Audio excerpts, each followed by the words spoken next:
eu vejo que as pessoas veem o Porto Digital de duas maneiras. Tem um Porto Digital para fora, que é uma coisa difusa, que é uma coisa genérica. Porto Digital é um lugar ali no Recife Antigo que tem um bocado de empresa de informática. Pronto. Mais ou menos como se fosse um grande shopping center, onde tem várias lojas e cada loja tem um dono e cada dono gerencia a sua loja da sua maneira. Dentro de um shopping center você compartilha serviços comuns,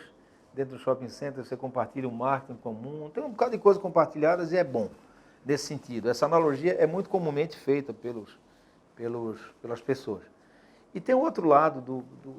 Porto Digital, que é o Porto Digital para dentro,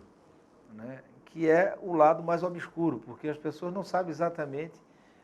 o que se passa por dentro ou por trás disso que é a face visível, que são empresas ocupando imóveis históricos,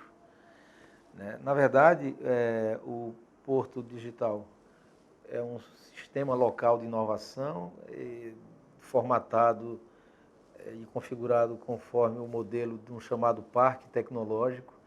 que é um bicho que pressupõe um conjunto de elementos, eu vou dizer alguns deles, pressupõe uma área física, ou seja, um território definido, pressupõe que você tem uma governança profissional cuidando do desenvolvimento daquelas atividades naquele território, possui uma visão de longo prazo, não são políticas de governo, sim políticas de Estado com mais largo prazo em termos de alcance, possui equipes profissionais qualificadas em gestão de ambientes de inovação e estruturação e gestão de plataformas de desenvolvimento de novos negócios,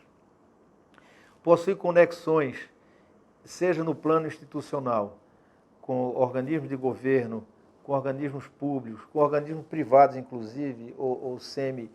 semipúblicos, de fomento ao empreendedorismo e inovação, possui fortes conexões com a universidade, com o objetivo de garantir a transferência de conhecimentos científicos para o âmbito das empresas, e aí, junto a essas empresas, você trabalhar no sentido de que essa apropriação de conhecimento vire novos negócios e assim gere novas notas fiscais, como costuma dizer o presidente Silvio Meira, mais e melhores notas fiscais. Ou seja, isso dá ideia do que é um parque tecnológico. Para que isso ocorra e funcione e saia, Renato, como nós saímos há 15 anos de 2 empresas para 258, de 40 e poucas pessoas para 8 mil e tantas pessoas, para que isso ocorra é necessário que você tenha uma gestão profissional que faz parte da essência de um sistema local de inovação estruturado na modalidade de um parque tecnológico. Então, o que está por trás desse parque tecnológico é uma organização, é uma associação civil sem fins lucrativos, chamada de Núcleo de Gestão do Porto Digital. Ou seja, o Porto Digital é o projeto e o núcleo de gestão é quem pilota esse projeto. Essa associação civil é gerenciada em 2 planos. No primeiro plano, por um conselho de administração formado por uma representação igualitária de atores públicos, de atores do mercado, empresários e da universidade, professores, representantes da academia, mais algumas pessoas que representam a sociedade, pessoas eméritas da sociedade. E no plano executivo, por uma diretoria executiva constituída por 3 diretores. Um diretor-presidente, um diretor executivo e um diretor de inovação. E daí para baixo, a sua equipe. É, portanto, uma instituição privada que firma contrato de gestão com o governo do Estado para implementar uma política pública de longo prazo, repito, e que, obviamente, recebe do Estado o suporte financeiro e o suporte patrimonial, como, por exemplo, a cessão de imóveis que geram aquela dinâmica a que eu me referi, a dinâmica imobiliária tão necessária, para que, simultaneamente, o núcleo de gestão possa dispor de imóveis para oferecer às empresas e também gerar receitas recorrentes para a sua sustentabilidade. Então, o que se passa por detrás do Porto Digital é isso, é uma organização social. A organização social foi um instrumento criado na reforma administrativa do Estado de 1998 e o Porto Digital foi uma das primeiras experiências aqui em Pernambuco de utilização dessa solução jurídica para implementação de políticas públicas não exclusivas. A maneira como esse núcleo de gestão do Porto Digital conduz essa política maior, que é uma política pública do Estado de Pernambuco, é baseada em um planejamento estratégico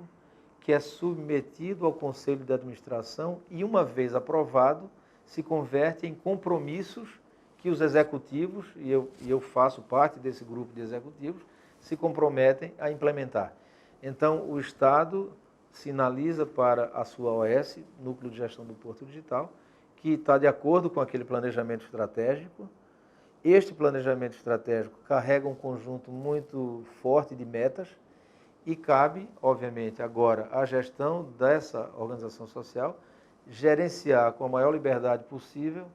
os recursos de que dispõe, sejam eles recursos financeiros, patrimoniais, imobiliários, sejam recursos políticos, recursos institucionais, recursos técnicos, todos os recursos, gerenciar da melhor maneira possível para entregar os resultados que são esperados pelo Conselho de Administração e pelo Governo do Estado, que é com quem nós mantemos o contrato de gestão. Uma característica interessante da maneira como o Porto Digital funciona, Renato, e que tem garantido ao Porto, ao longo da sua existência, eu diria, um desempenho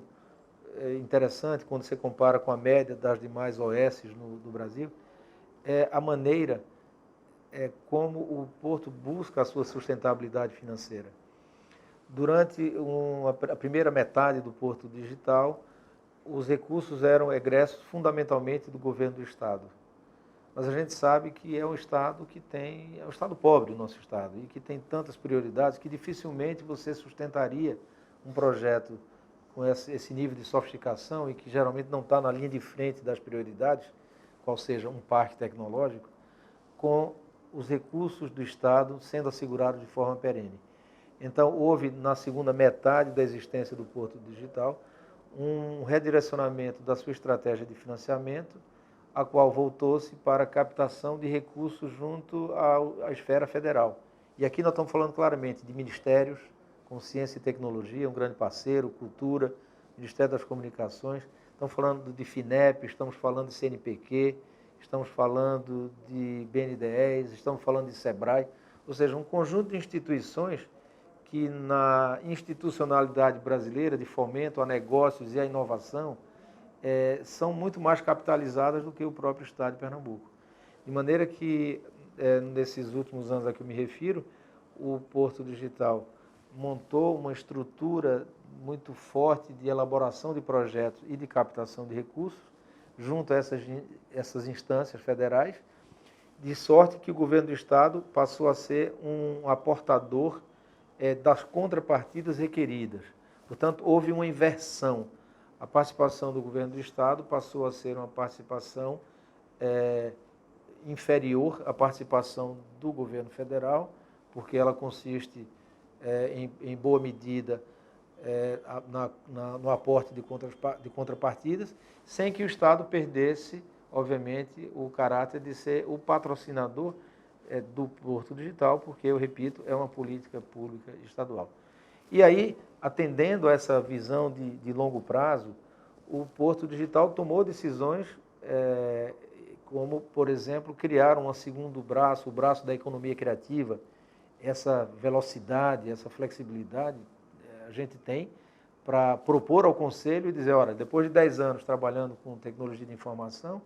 é hora do Porto Digital inovar também para dentro e endereçar outras áreas. E aí criou-se o Porto Mídia, que é o braço do Porto Digital para a economia criativa. Do mesmo modo, Renato, como criou-se o Armazém da Criatividade, que foi a última, digamos assim, intervenção de maior porte do Porto Digital, no seu esforço de conexão com outras cadeias produtivas do Estado de Pernambuco. Ao implantar o Armazém da Criatividade na cidade de Caruaru, o Porto Digital inicia um processo de interiorização, que é muito mais do que a simples interiorização do Porto Digital, mas é algo que implica na conexão do que o Porto Digital já faz de comum, que é trabalhar com tecnologias de informação e comunicação e economia criativa aplicada à vocação do lugar. Então, a chegada do Armazém da Criatividade em Caruaru sinaliza duas coisas. Um esforço do Porto Digital reforçar as políticas públicas de longo prazo voltadas para a desconcentração do desenvolvimento, mas também,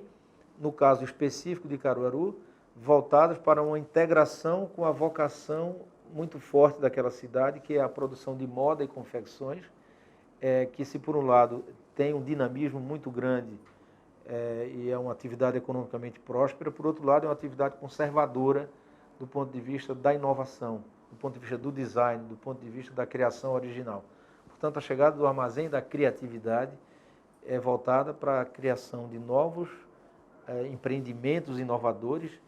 de preferência nessas áreas que são vocacionais do município e como forma, portanto, de você gerar uma nova dinâmica empreendedora. Esse é um lado do Porto Digital que fica, que não é claro para as pessoas, mas que se passa mais ou menos assim como eu tentei explicar para você.